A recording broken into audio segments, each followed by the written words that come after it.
One-party states. Today, in 2023, the vast majority of countries throughout the world are democracies. Some are republics, others are constitutional monarchies, but most of them granting power to the people, who every 2, 4, or 5 years get the chance to choose from a number of parties in an election, deciding which of them matches their beliefs and ideology more and granting them their votes. However, even in modern times, there are some countries that haven't evolved into being a democracy.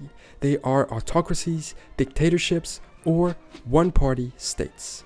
In this video, we will do two things. First, learn what a one-party state is and how they work. 2, learn which countries in the world today follow that system. And 3, learn how being a one-party state isn't a requirement for authoritarian regimes, then looking at many other countries that aren't free but also aren't one-party states, being military dictatorships, or just countries where parties aren't needed.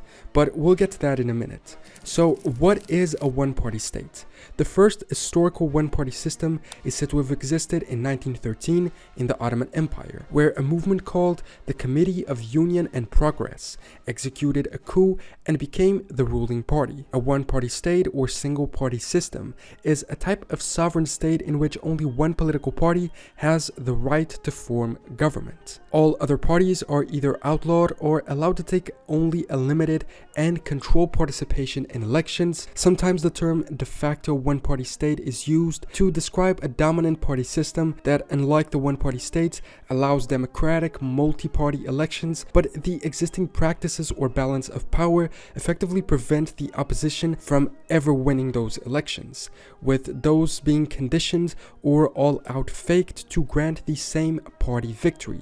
The 20th century Estado Novo regime in Portugal is an example of this. Opposing candidates and parties were technically allowed to run, but they got ridiculously low amount of votes that didn't match the real support that they had. A similar thing happens today in Belarus, where the ruling party gets like 98% of the votes. One-party systems usually justified their existence with the need for national unity. The 20th century Portuguese dictatorship ruling party was literally called União Nacional, which means national unity. The Soviet government, for instance, argued that the existence of multiple parties would perpetuate class struggle, so only a single party could lead to a classless proletariat. Essentially, they make up whatever excuse they can to make it seem like it's a good thing that only one party exists, in order to perpetuate their power in government and have it be unopposed. Some one-party states only outlaw opposition parties, allowing allied parties to exist as part of a permanent coalition that supports them, creating a fake perception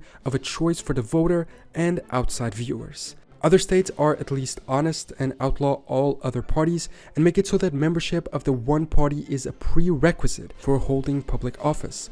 I believe this was the case in Germany during the Third Reich. One-party states are always considered to be authoritarian, but not all authoritarian or totalitarian states operate under one-party rule. Some, especially absolute monarchies, personal or military dictatorships, have so much power and control already that they have no need for a ruling party and therefore make all political parties illegal. So now that we've understood what a one-party system is and how it works, let's find out which countries are one-party systems today. Before that, let's take a quick minute to thank the sponsor who made this video possible, Empires and Puzzles, an amazing award-winning free-to-play game. It is one of the first of its kind to combine two popular genres of match 3 puzzles and role-playing games. It's easy to pick up but hard to master. In it, you simply match the shields of the same color to attack.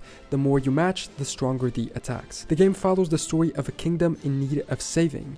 To do it, you can travel to faraway lands like the mystical seas of Atlantis, face the realm of the gods in Valhalla, or even explore the tombs of ancient Egypt. You can collect over 400 heroes, and every month unique ones are introduced.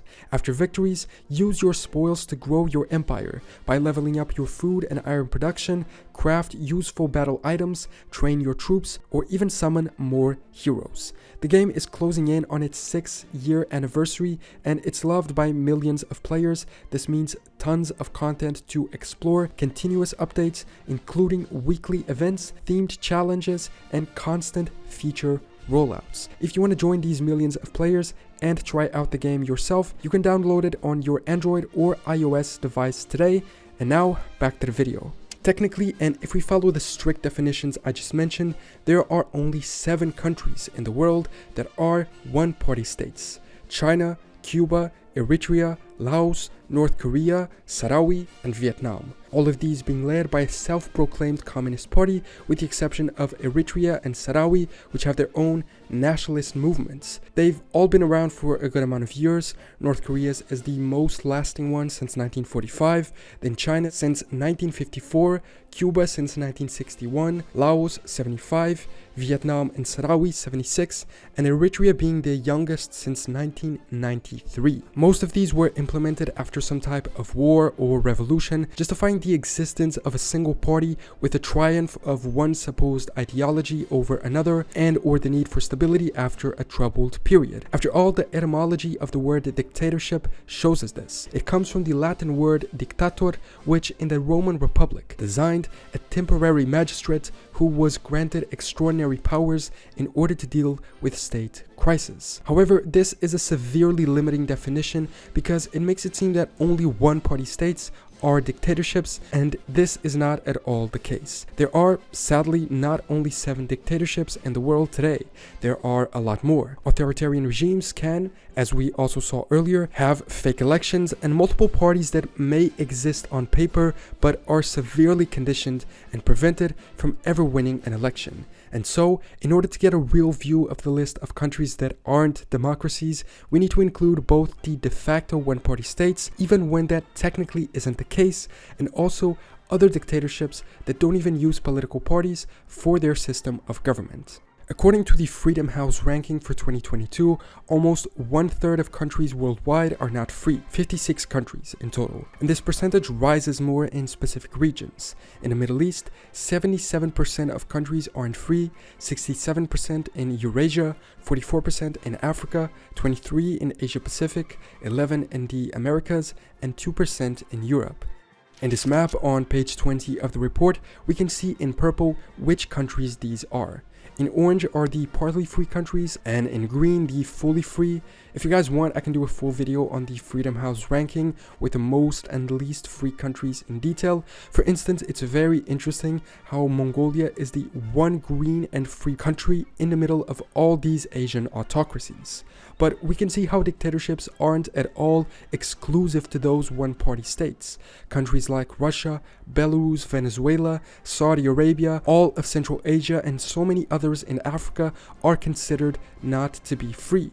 Many of which are countries in which a lot of parties run for elections. Although it's important to point out that this ranking, it's not only political freedom that's being taken into account, but also civil freedom. So remember that a lot of the countries here in purple are democracies, and many of them have full-on free elections.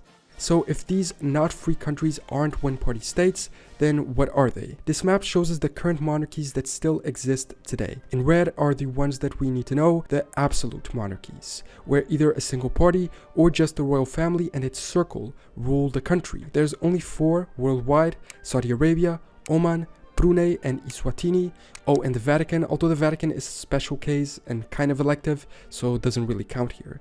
Some semi-constitutional monarchies are also listed as not free on FreedomHouse, such as Jordan, Kuwait, Qatar, and the UAE. Many of these don't have a ruling party, so aren't considered a one-party system, despite being the same thing. It's not a party, but the royal family itself. And I believe none of them were ever a democracy before. The royal family's rule is maintained continuously throughout the centuries.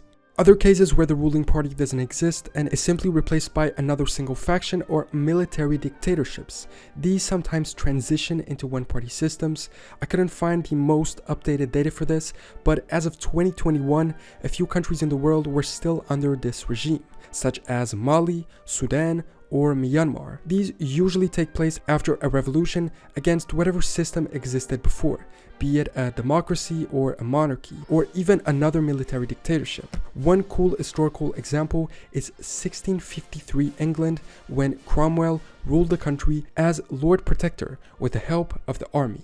And then we also have other personal dictatorships, many of which can overlap with one-party states or military ones, but as we've seen, they don't necessarily need to be. Although it's rare that a dictatorship doesn't have a central strong figure, the dictator himself, and they usually require support from the military. After all, you can't keep power without contest if the armed faction isn't by your side. This shows us how, despite the fact we can categorize dictatorships in many different ways, depending on their main feature, all of them usually, if not always, involve the same types of things. Free elections don't take place, even if fraudulent ones do. The military is part of the regime, or the whole regime itself.